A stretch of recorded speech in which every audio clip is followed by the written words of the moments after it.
الحمد للہ رب العالمین والصلاة والسلام علی سید المرسلین وعلی آلہ واصحابہ اجمعین۔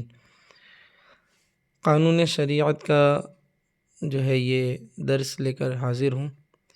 مسئلہ نمبر 13 یہاں سے پڑھتا ہوں، توجہ کے ساتھ ان مسائل کو سننے کی سعادت حاصل کریں۔ مسئلہ نمبر 13، کپڑے یا ہاتھ پر نجس رنگ لگایا یا ناپاک مہندی لگائی تو اتنی مرتبہ دھوئے کہ صاف پانی گرنے لگے، پاک ہو جائے گا، اگرچہ کپڑے یا ہاتھ پر رنگ باقی ہو۔ یہ جو نجس کا جو لفظ آیا ہے اس کا معنی ہوتا ہے ناپاک، یعنی ناپاک رنگ ہاتھ میں لگایا یا کپڑے میں یا مہندی لگائی تو اس کے تعلق سے یہ مسئلہ ہے۔ پتلی نجاست پاک کرنے کا طریقہ۔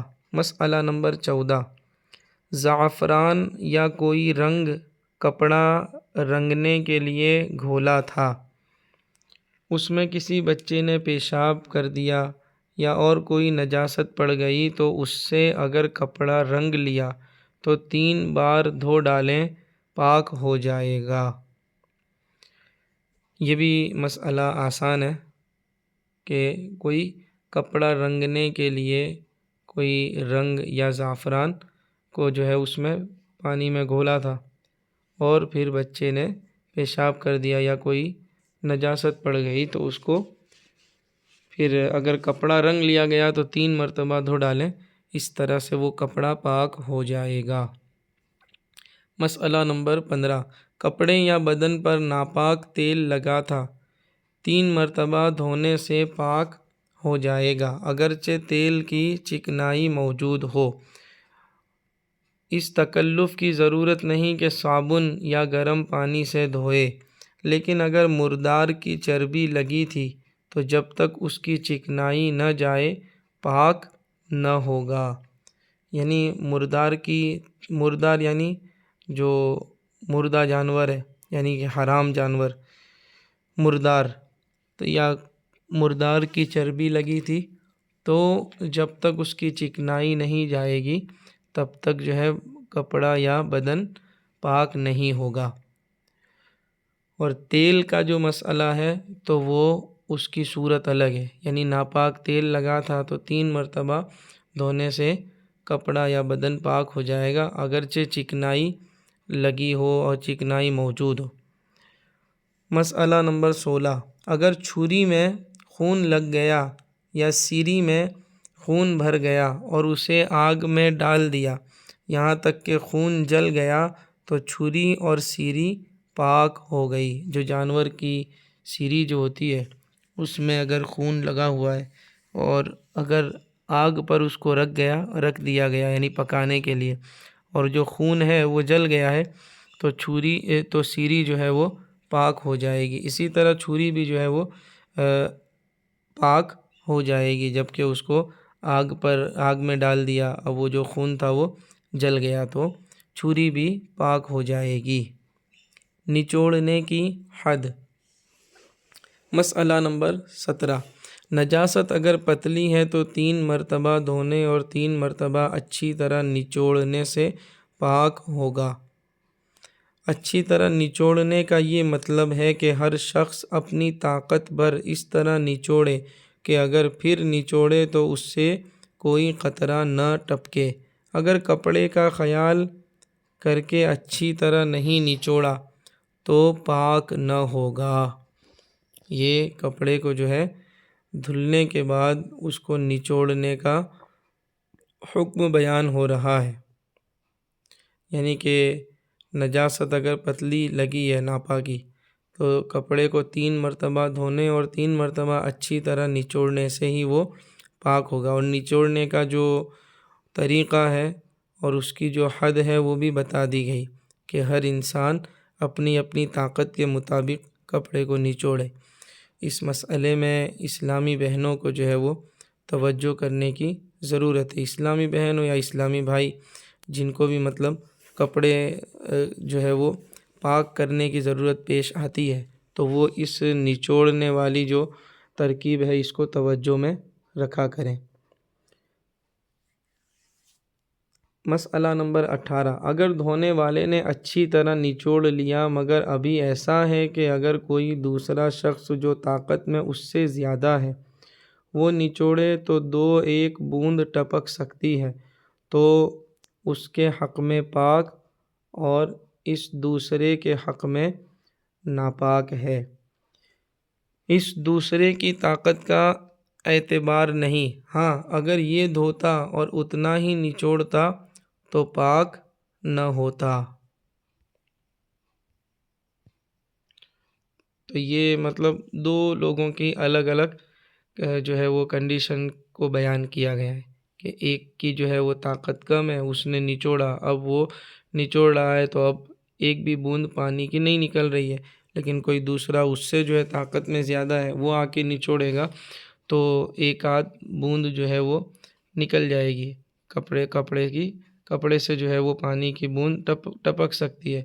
تو پہلے والے کے حق میں جو ہے وہ کپڑا پاک ہے کیونکہ اس نے اپنی طاقت کے برابر نچوڑ لیا تھا، اور یہ دوسرا جو ہے اس کے حق میں اس کے لیے وہ کپڑا ناپاک قرار پائے گا۔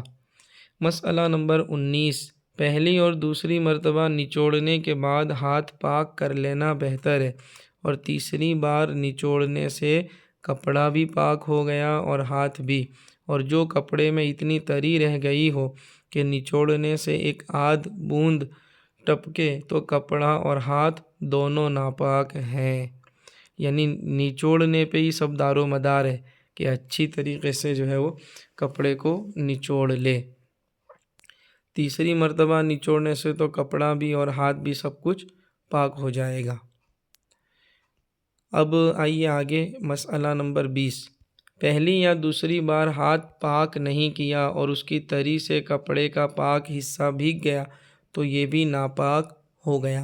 پھر اگر پہلی بار نچوڑنے کے بعد بھیگا ہے تو اسے 2 مرتبہ دھونا چاہیے، اور دوسری مرتبہ نچوڑنے کے بعد ہاتھ کی تری سے بھیگا ہے تو 1 مرتبہ دھویا جائے۔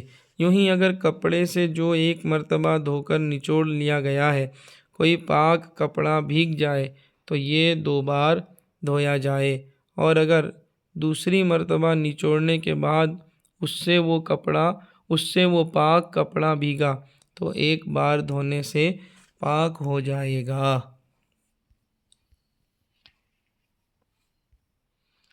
مسئلہ نمبر 21، کپڑے کو 3 مرتبہ دھو کر ہر مرتبہ خوب نچوڑ لیا ہے کہ اب نچوڑنے سے نہ ٹپکے گا، پھر اس کو لٹکا دیا اور اس سے پانی ٹپکا تو یہ پانی پاک ہے، اور اگر خوب نہیں نچوڑا تھا تو یہ پانی ناپاک ہے۔ مسئلہ نمبر 22، دودھ پیتے لڑکے اور لڑکی کا ایک ہی حکم ہے، یعنی ان کا پیشاب کپڑے یا بدن پر لگا تو 3 بار دھونا اور نچوڑنا پڑے گا تب پاک ہے۔ تو اس مسئلے کو بھی بڑا جو ہے وہ سنجیدگی سے لینا ہے، کیونکہ بہت سے لوگ ہیں جو بچوں کے جو ہے وہ پیشاب اور ان کی نجاست کے حوالے سے اتنے حساس جو ہے وہ نہیں ہوتے، اور اس کو بہت ہلکے میں لیتے ہیں کہ بچہ ہے تو کوئی حرج نہیں ہے، حالانکہ بات یہ نہیں ہے۔ 1 دن کا بچہ ہو تو اس کے بھی جو ہے پیشاب کا وہی حکم ہے جو بڑوں کے پیشاب کا ہے، یعنی اس کا بھی پیشاب ناپاک ہی ہے۔ اگر کپڑے وغیرہ میں لگ جائے گا تو کپڑا یا بدن ناپاک ہو جائے گا۔ اس کو بھی توجہ کے ساتھ اس مسئلے پر جو ہے دھیان کرنا چاہیے۔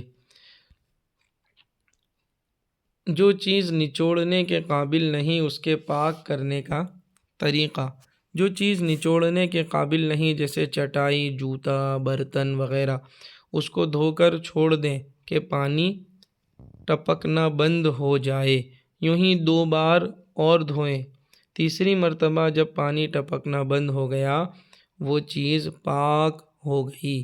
اسی طرح جو کپڑا اپنی نازکی کے سبب سے نچوڑنے کے قابل نہیں اسے بھی یوں ہی پاک کیا جائے، یعنی کہ اس کو دھو کر ایسے ہی چھوڑ دیں تاکہ پانی ٹپکنا بند ہو جائے۔ پانی ٹپکنا بند ہو جائے گا تو وہ چیز اور جیسے جوتا، برتن، چٹائی وغیرہ وہ جو ہے وہ تیسری مرتبہ دھونے کے بعد پانی جب ٹپکنا بند ہو گیا تو وہ چیز پاک ہو جائے گی۔ اللہ پاک عز و جل ہمارے پڑھنے میں اور آپ کے سننے میں اگر کوئی غلطی ہوئی ہو اس کو معاف فرما کر ہمارے علم میں، عمل میں بے پناہ برکتیں عطا فرمائے۔